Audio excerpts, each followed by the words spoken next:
चले जानते हैं आज की देश और दुनिया की सिलेक्टेड काम की और महत्वपूर्ण 50 बड़ी खबरों को सिर्फ 10 मिनट में। पर अभी तक आपने इस चैनल को सब्सक्राइब नहीं किया है तो सब्सक्राइब कर दें। सपा प्रमुख अखिलेश यादव ने बीजेपी पर निशाना साधते हुए कहा कि पार्टी देश प्रेम, संवेदना और मानवता की बात तो करती है, लेकिन हकीकत कुछ और है। उन्होंने कहा कि जिन राज्यों में डबल इंजन की सरकार है, वहां भी लोग न्याय और सुरक्षा के लिए सड़कों पर उतरने को मजबूर हैं। AIMIM प्रमुख असदुद्दीन ओवैसी ने लव जिहाद को लेकर बीजेपी नेताओं के दावों पर सवाल उठाया। उन्होंने कहा कि अगर देश में ऐसा कुछ हो रहा है तो सरकार संसद में इसके ठोस आंकड़े पेश करे, सिर्फ बयानबाजी से काम नहीं चलेगा। पूर्व भाजपा विधायक संगीत सोम को परिवार समेत बम से उड़ाने की धमकी मिली है। ये धमकी उन्हें बांग्लादेशी नंबरों से फोन कॉल, मैसेज और वीडियो कॉल के जरिए दी गई। उनके निजी सचिव ने सरदना थाने में मामला दर्ज कराया है। पुलिस और खुफिया एजेंसियां जांच में जुटी हैं। संगीत सोम ने कहा कि वे ऐसी धमकियों से डरने वाले नहीं हैं। चांदी के दाम लगातार बढ़ते जा रहे हैं। आज फिर इसके भाव में 6,000 रुपए से ज्यादा की तेजी देखने को मिली है, जिससे खरीदारों की चिंता बढ़ गई है।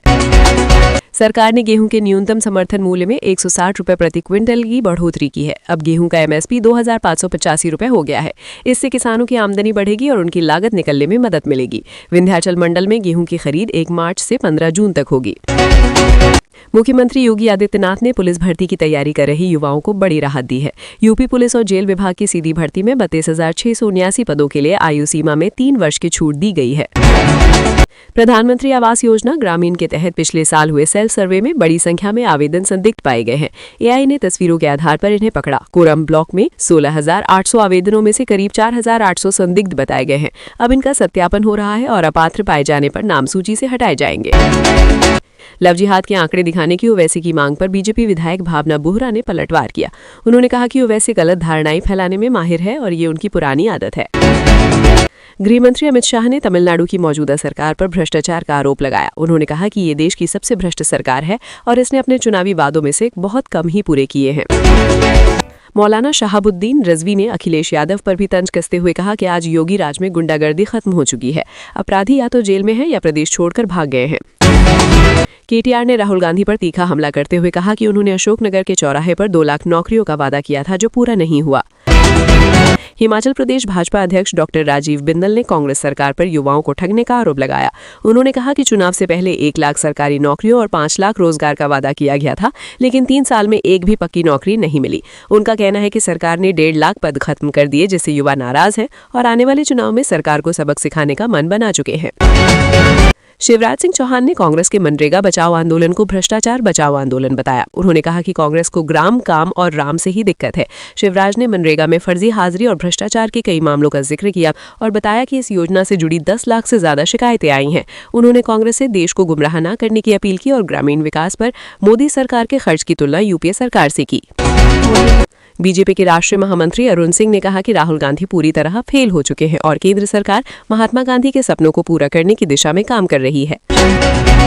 कांग्रेस महासचिव जयराम रमेश ने सोशल मीडिया पर लिखा कि व्हाइट हाउस में प्रधानमंत्री के करीबी दोस्त भारत के प्रति कभी नर्म तो कभी सख्त रवैया अपनाते रहे हैं। उन्होंने आरोप लगाया कि एक बार फिर धमकी दी गई है कि अगर भारत रूस से तेल खरीदना बंद नहीं करता तो अमेरिका से आने वाले तेल पर टैरिफ बढ़ा दिया जाएगा। अमेरिका के राष्ट्रपति डोनाल्ड ट्रंप ने एक बार फिर प्रधानमंत्री नरेंद्र मोदी की तारीफ की है।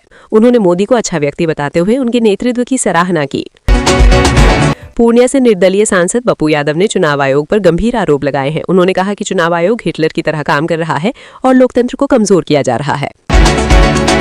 बीजेपी नेता नवनीत राणा ने AIMIM प्रमुख असदुद्दीन ओवैसी पर तीखा हमला बोला है। उन्होंने ओवैसी को पाकिस्तान भेजने की मांग करते हुए कहा कि वे वहां जाकर 20 बच्चे पैदा करें। नवनीत राणा ने ओवैसी की भारतीय नागरिकता रद्द करने और AIMIM की मान्यता खत्म करने की भी बात कही। ये बयान दोनों नेताओं के बीच जनसंख्या और संविधान को लेकर चल रहे विवाद के बीच आया है। भाजपा नेता मेनका गांधी ने पटाखों पर कड़ा रुख अपनाते हुए कहा कि अगर 2 रातों में 800 करोड़ रुपए के पटाखे फोड़े जाएंगे तो हवा का क्या होगा। उन्होंने पूरे देश में पटाखों पर बैन लगाने की मांग की और कहा कि पटाखे फोड़ने वालों को एंटी नेशनल कहा जाना चाहिए, क्योंकि उनकी वजह से आम लोग परेशान हो रहे हैं। मध्य प्रदेश में आंगनवाड़ी में 12वीं पास उम्मीदवारों के लिए 4,000 से ज्यादा पदों पर भर्ती निकली है। इसमें हेल्पर और वर्कर के पद भरे जाएंगे, जिससे कई युवाओं को रोजगार का मौका मिलेगा। झारखंड सरकार ने मनाली समान योजना की 17वीं किश्त पलामू के बाद रांची जिले में भी भेज दी है। इसके तहत 3,91,000 महिलाओं के खातों में 5,000 रुपए ट्रांसफर किए गए हैं। PM किसान सम्मान निधि योजना के लाभार्थियों के लिए eKYC अनिवार्य कर दी गई है। अगर eKYC नहीं कराई गई तो योजना का लाभ बंद हो जाएगा, इसलिए किसानों से जल्द प्रक्रिया पूरी करने की अपील की गई है। दिल्ली सरकार पुरानी पेट्रोल और डीजल गाड़ियों को इलेक्ट्रिक वाहन में बदलने पर सब्सिडी देने की तैयारी कर रही है। इसका मकसद प्रदूषण कम करना और ईवी को बढ़ावा देना है।